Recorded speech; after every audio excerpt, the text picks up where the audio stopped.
ज्यादा नहीं, पर वो असल में विश्वास नहीं करते कि वहां एक हाँ है। उन्होंने इतनी देर तक ना सुनी है कि इसने उन्हें यकीन दिला दिया है इसी तरह हमेशा होता रहेगा। नहीं, परमेश्वर ने ये आपके हृदय में न डाला होता, उन्होंने आपको प्रतिज्ञा न दी होती यदि पहले से ही उनकी योजना न होती इसे पूरा करने की। परमेश्वर ने पहले से ही आपके भविष्य में एक बच्चा रखा है, एक प्रमोशन रखा है, चंगाई आपके भविष्य में एक सही व्यक्ति। मेरा प्रश्न ये है कि आप विश्वास में बने रहेंगे और अपनी ना को अपनी हाँ से वंचित नहीं करने देंगे। मैंने सुना है हमें ना से गुजरना पड़ता है। काश मैं बता सकता कि अगर आपने खूब प्रार्थना की, यदि आप काफी चर्च में आए हैं, यदि आप विश्वास में बने रहे हैं, तब आपको कोई बंद दरवाजा नहीं मिलेगा, आपको किसी ना से नहीं गुजरना पड़ेगा, आपको कभी कोई सेटबैक नहीं मिलेगा। परमेश्वर ने इस तरह से नियुक्त नहीं किया। ये ना हमारे विश्वास की परीक्षाएं हैं। अगर हम इस टेस्ट में पास हुए, हमें अपना मुख एक चिंगारी सा जलाना होगा और कहना होगा मैं किसी सेटबैक से निराश नहीं होऊंगा, चाहे इसमें कितना भी समय क्यों न लग रहा हो, चाहे मेडिकल रिपोर्ट कुछ भी कहती हो, चाहे लोग मुझे बातों से बहलाना चाहें, मैं इसमें लगा रहूंगा लंबे समय तक। मैं जानता हूं मेरे भविष्य में हाँ है। मैंने पढ़ा है जहां रिसर्चर्स ने एक बैराकूडा और एक स्पेनिश मैकरल को एक ही फिश टैंक में डाल दिया था। आमतौर पर वो बैराकूडा तुरंत फाड़ खाएगा उस छोटी सी स्पेनिश मैकरल को, पर इस एक्सपेरिमेंट में रिसर्चर्स ने एक अदृश्य ग्लास पार्टीशन डाल दी थी उन दोनों मछलियों के बीच। तो जब बैराकूडा ने देखा उस स्पेनिश मैकरल को और उस पर झपटने को बढ़ा, तो वो टकराया उस ग्लास पार्टीशन से, अपना नाक जख्मी कर लिया बार बार और बार बार। अंत में बैराकूडा को संदेश मिल गया कि वो उस दूसरी मछली को खा नहीं सकेगा। उसने हार मान ली और कोशिश करनी छोड़ दी। उस मुकाम पर रिसर्चर्स ने चुपके से वो ग्लास पार्टीशन हटा ली। अब उन दो मछलियों को अलग करने वाला कुछ भी नहीं था। दिलचस्प यह है कि बैराकूडा ने एक बार भी उस स्पेनिश मैकरल को नुकसान नहीं पहुंचाया। वो हमेशा साथ साथ सुख से रहे, एक दूसरे के साथ साथ उसी फिश टैंक में। हुआ ये कि बैराकूडा अपनी सोच में इसी पर अटक गया कि ये कभी नहीं होने वाला। हमेशा उसने यही सुना था, ना ना ना। उसने नहीं सोचा कि उसके भविष्य में हाँ होगी। उसे बस एक बार और कोशिश करनी थी और वो हाँ तक पहुंच सकता था। उसे एक अच्छा फिश डिनर मिल सकता था। उस बैराकूडा को जो हुआ था, हम में से बहुतों के साथ होता है। हम भी दीवार से बहुत बार टकराए हैं, कहा जाए तो। दूसरे शब्दों में, हमने व्यसन से छूटने की कोशिश की है पर ये कारगर नहीं हुई। मेहनत की पर प्रमोशन नहीं मिली। एक सपने का पीछा किया पर दरवाजा बंद मिला। उस बैराकूडा की तरह हमने इस गढ़ को घर करने दिया कि ये कभी होने वाला नहीं। आपको कैसे पता कि परमेश्वर ने वो ग्लास पार्टीशन हटा न दी हो जो हमें पीछे रोक रही थी? आपको कैसे पता कि अगली बार जब आप कोशिश करेंगे तो ये आपकी हां नहीं होगी? वो पार्टीशन शायद 29 वर्षों से वहां रही हो, पर परमेश्वर उसे पलक झपकते ही हटा सकते हैं। आपको बस कोशिश करते रहना है, सपना देखते रहना है, उसके पीछे लगे रहना है जो परमेश्वर ने आपके हृदय में डाला है। शास्त्र वचन में एक प्रदेश में महान सूखा पड़ा था। भविष्यवक्ता एलिया कार्मेल पर्वत की चोटी पर गया। उसे परमेश्वर से प्रार्थना की कि सूखे का अंत करे।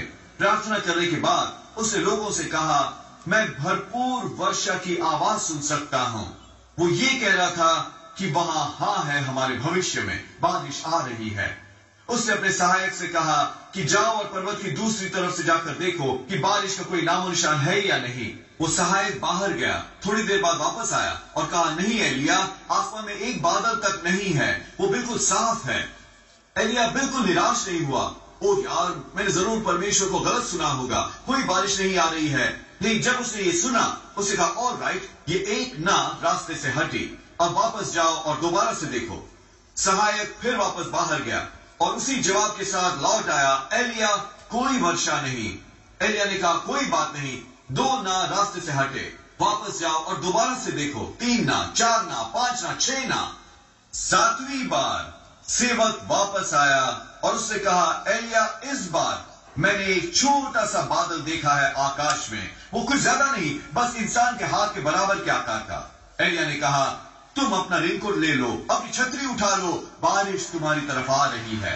देखो, शायद एक छोटा सा हाँ हो, एक दबा हुआ हाँ, ना सुनाई देने वाला हाँ।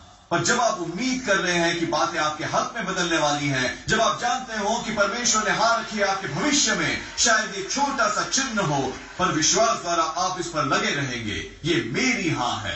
दूसरे लोग शायद इसे ना देख सके, दूसरे लोग शायद इसके बारे में मुझसे बातों से टालना चाहे, वो शायद कहे तुम पॉजिटिव हो, ज्यादा आशावादी। कोई बात नहीं, मैं एक विश्वासी हूं, मैं संशयवादी नहीं हूं, मैं जानता हूं वो मेरी हां है। अभी ज्यादा देर नहीं थी कि आकाश बरस पड़ा और उन्होंने देखी वर्षा की बहुतायत।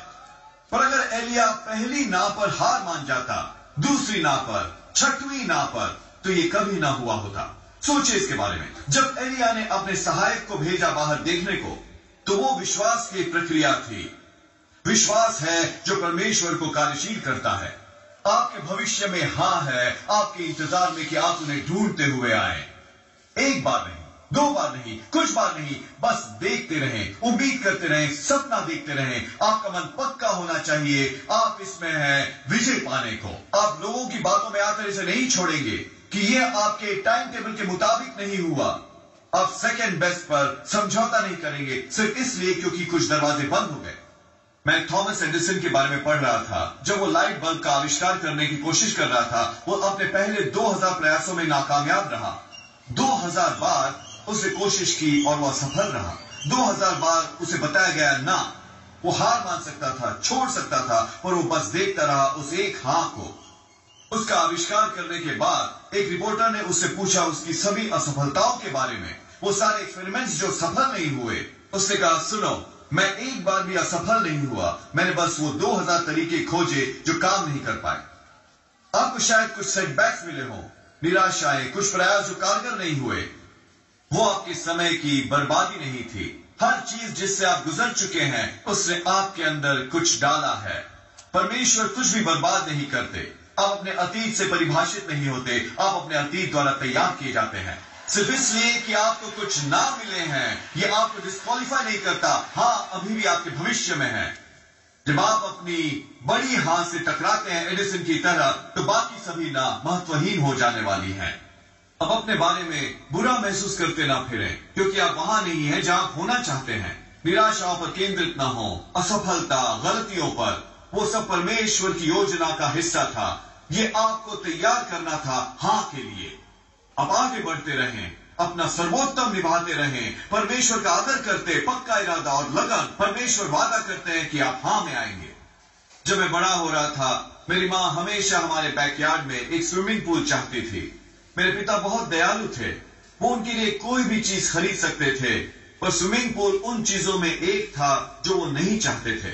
वो कहते, डोडी, एक स्विमिंग पूल में बहुत पैसा लगता है, बहुत मेंटेनेंस लगती है, बहुत खतरनाक है। बार बार उन्होंने उन्हें ये जोरदार ना कह दी। अजीब बात यह है कि ये मेरी मां के एक कान से गया और दूसरे से बाहर निकल गया। इसने उसे बिल्कुल भी नहीं विचलित किया। उन्होंने ऐसा व्यवहार किया जैसे उन्होंने सुना ही नहीं। करीब 1 महीने के बाद मेरे पिता और मैं बैकयार्ड में थे, बेसबॉल खेलते हुए। मेरी मां बाहर आई टेप मेजर के साथ। उन्होंने चीज मापनी शुरू कर दी, कहीं कहीं निशान लगाने शुरू कर दिए। उन्होंने कहा, जॉन, अगर ये एंगल दे तो सही फिट बैठेगा ठीक यहीं पर। उन्होंने कहा, डोडी, तुम किसकी बात कर रही हो? उन्होंने कहा, वो स्विमिंग पूल जो हम लगाने वाले हैं, वो ठीक यहां सही फिट होगा। उन्होंने कहा, मैंने तुम्हें 1000 बार कहा है, हम एक स्विमिंग पूल नहीं लेने वाले हैं, तुम अपना समय बर्बाद कर रही हो। बिल्कुल एलिया की तरह मेरी मां ने न के बाद न सुनी। वो आसानी से उस न में अटक जाती। उन्होंने ऐसा नहीं किया, वो विश्वास करती रही। वो जानती थी कि उनके भविष्य में हां है। उन गर्मियों में हम एक और शहर में थे। मेरे पिता इस कन्वेंशन में बोल रहे थे। मेरे माता पिता होटल लॉबी में थे और ये बिजनेसमैन आया और उसने खुद का परिचय दिया। बातचीत के दौरान उसने कहा, मैं स्विमिंग पूल बनाता हूं, यही मेरा रोजगार है। मेरी मां की आंखें इतनी बड़ी हो गई। उन्होंने कहा, तुम कैसे हो मेरे दोस्त, मेरे पुराने दोस्त, हम तुम्हारा ही इंतजार कर रहे थे। उसने कहा, पास्टर, मैं आपके लिए एक स्विमिंग पूल बनाना चाहूंगा। मेरे डैड ने कहा, ओ सर, ये आपकी दयालुता है, पर हम इसे अफोर्ड नहीं कर सकते और शायद हमारे बैकयार्ड में इसके लिए जगह भी ना हो। पूरा समय मेरी मां अपना सर हिला रही थी हाँ में। उसने कहा, पास्टर, मैं इसका पैसा आपसे नहीं लेना चाहता, मैं ये आपको देना चाहता हूं। यकीनन आप मुझे आपको एक स्विमिंग पूल देना चाहेंगे। कुछ महीने बाद जब हम शहर से बाहर थे, वो और उसका क्रू शहर में आए। उन्होंने ये बहुत ही खूबसूरत अंडरग्राउंड स्विमिंग पूल हमारे बैकयार्ड में लगा दिया। जब हम घर वापस आए, हम इंतजार नहीं कर पा रहे थे उसमें कूदने की। हम सब बच्चे भागे, उसमें कूदे। मेरी मां अंदर आई और वहां मेरे पिता आए। मैं कभी नहीं भूलूंगा जो मेरी मां ने कहा, जॉन, मेरे स्विमिंग पूल में घुसने की सोचना भी मत। आपके भविष्य में हां है। और पहले आपको ना से गुजरना पड़ता है। मैं ये आदरपूर्वक कहता हूं, कई बार वो लोग जो हमसे सबसे ज्यादा करीब हैं, हमारे मित्र, हमारा परिवार, सबसे कम उत्साह देते हैं, सबसे कम बढ़ावा देते हैं। होता यह है कि परमेश्वर का सपना आपके हृदय में उससे कहीं ज्यादा बड़ा है जो हम अपने बलबूते कर सकते हैं। इसमें उनके अनुग्रह का हाथ लगेगा। लोग जो हमारे करीब हैं वो हमें बहुत अच्छी तरह जानते हैं और कई बार वो हमें हमारी स्वाभाविक योग्यता के आधार पर ही देख पाते हैं। हमारी क्षमता, हमारा टैलेंट, हमारा रुपया पैसा, वो सोचते हैं ये बहुत बड़ा है, आप ये नहीं कर सकते, ये आपके सर से कहीं ऊपर है। बेशक हमें हमेशा आदर दिखाना चाहिए और सलाह लेनी चाहिए, पर जब परमेश्वर आपके हृदय में एक सपना डालते हैं तो किसी को बातों से खुद को बहकाने ना दो, किसी ऐसे को भी नहीं जो आपके बिल्कुल करीब हो। मेरे पिता बहुत उदार थे पर वो एक स्विमिंग पूल अफोर्ड नहीं कर सकते थे। उन्होंने यही सीमाएं मेरी मां पर डालनी चाहिए। वो इसे लौकिक रूप में देख रहे थे, पर हम एक अलौकिक परमेश्वर की सेवा करते हैं। सुनिए, आपके भविष्य में हाँ हैं जिनके लिए दाम नहीं चुकाने पड़ेंगे, हाँ जो आपने कमाई नहीं, जिनके लिए काम नहीं किया, आपको इन्हें खरीदने की जरूरत नहीं, ये बस परमेश्वर का अनुग्रह है। हाँ, आपका पीछा कर रही है इस व्यक्ति की तरह, हाँ आपको ढूंढते हुए आएगी।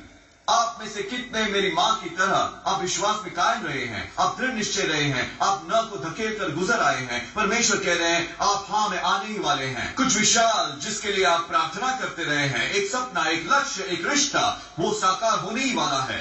नए दरवाजे खुलने ही वाले हैं। सही लोग आपको ढूंढ के निकालने वाले हैं। अनुग्रह, चंगाई, तरक्की, हाँ आपको ढूंढ के निकालने वाली है। अब आप शायद इस समय ना में हो, पर वहां ही ना अटक जाएं, हाँ को तलाशते रहें। अगर आप हर दिन बाहर जाएंगे इस उम्मीद में हाँ आपकी ओर आने वाला है, तो एलिया की तरह मैं विश्वास करता हूं कि आप उस बहुतायत में आ जाएंगे जो परमेश्वर ने आपके लिए संजो रखी है। वादे पूरे होंगे, अनुग्रह मुक्त होगा, आपके स्वास्थ्य में सफलता होगी, रुपए, पैसे, रिश्ते, परमेश्वर की भलाई का नया स्तर हाँ आपकी ओर आ रही है। यीशु के नाम पर यदि आप ग्रहण कर रहे हैं, प्रभु की एक ऊंची आवाज में स्तुति करें, आमीन। हम अपना प्रसारण खत्म नहीं करना चाहते। आपको यह अवसर दिए बिना कि यीशु को अपने जीवन का प्रभु बनाएं। मेरे साथ प्रार्थना करेंगे।